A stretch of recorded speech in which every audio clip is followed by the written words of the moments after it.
আলহামদুলিল্লাহ, এটা নিউ ঢাকা ইপিজেটের মসজিদ। ভিতরের লোকেশনটা খুবই সুন্দর।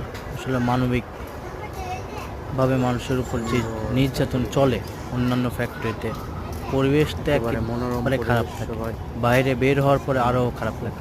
এখানে যে মনোমুগ্ধকর পরিবেশ, এটা দেখলেই মনটা ভালো হয়ে যায়। ফুল গাছ, সুসজ্জিত পরিপাটি সব গাছপালা, একেবারে প্রত্যেকটা। এটা টালিসম্যানের একটা শাখা। এইখানে সমস্ত যাবতীয় পাওনাদি সঠিকভাবে দেওয়া হয় এবং সঠিক শ্রম আইন মানা হয়।